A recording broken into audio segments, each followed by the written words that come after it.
that a clear question? I understand exactly where you're going. Okay. Well, most groups around the world, when you go to Africa, for example, the Chinese are there like you would not believe. For sure. They have the we concept. They know that they're Chinese. They know they're not African. They know they're not European. Many of us don't know what we are. Some of us call ourselves Irish.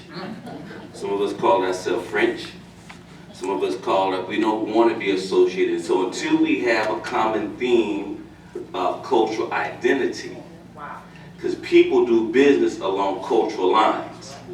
Just go to Los Angeles, and in a matter of a decade, a community has been transformed where you don't know where you are, which means that there's Korean writing. I'm not mad at Koreans, but they send a message that you don't even know what's in that store, which means that I don't care if you come here or not, because I'm going to depend on my own people to do business with me, right?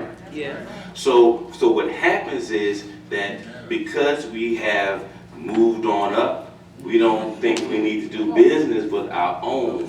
We give our business and our money to other people, which decreases our capacity to hire her daughter, his son, other people who look like me, buying another piece of equipment that's maybe a higher-end X-ray machine to provide a better service.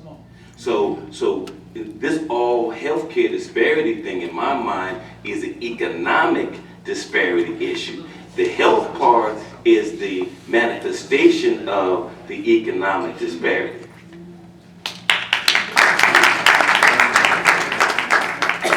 And before we go, I'm sorry, I was thoughtful follow-up. Do you have any specific steps that you think we need to do in order to overcome that challenge? I believe that first we need to understand, and this is, the legacy of slavery has done enormous damage to the African psyche. I think that if we can begin to repair some of that, just understanding, just for a day, that we're all African. Okay? Don't be afraid. Nobody's gonna put you in a pot or anything like that. Okay? And to begin to think, some critical thinking, that did you know that Africa has 35 stock markets? Didn't know that. That people are generating enormous wealth while they're keeping us dumb and in the dark. People, when you look at your mutual funds, it says emerging markets.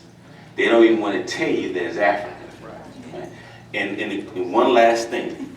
Okay. So I was doing this work in Africa, and I was doing the health part, and I started seeing these manufacturing plants that no one was there sitting. 4,000 people. No one was towing. They said, we need orders from African Americans. Why are you all buying your stuff from China? Well, you can get it from home. So what I started doing, I had to prove to the world that Africa is not, everyone's not in the mud. It has flies on them. I got an order from Walmart to manufacture camouflage t-shirts in Accra, Ghana. So there you've heard of NAFTA and CAFTA, right? They have a thing called AGOA, the African Growth and Opportunity Act, which means you can bring things in the United States duty-free and without quota limits, just what NAFTA and CAFTA is. So as an African American, I could step to Walmart, I could step to UPS and say, I can make your uniforms for you cheaper and better in Africa. They know about AGOA. Most people here don't. The Chinese know about AGOA. In fact, what they do, because the tariff to make a hoodie is 30%. So they'll go and invest in an African plant and bring that same hoodie in through the back door. So these are the games of how these tools, legislative tools, that we're not taking advantage of. I hope I answered that question. Sorry. Did either of our other panelists have any comments on that? let me say, what Dr. Releford has said is exactly right on this question of investment. So, another specific strategy, and I'll just give you an example of it that's working, is that we need to figure out how we establish places as targets in this conversation too. So here's a specific example. Everyone likes to tout the Harlem Children's Zone, right? Jeffrey Canada and all, as a place that's turning things around as a service delivery model. But what folks don't recognize about the Harlem Children's Zone is it actually provides a locus, a cultural place, where the entire African American community around New York City can come to and focus on in terms of targets. And what we don't have and what's necessary in California is figuring out how do you actually replicate that.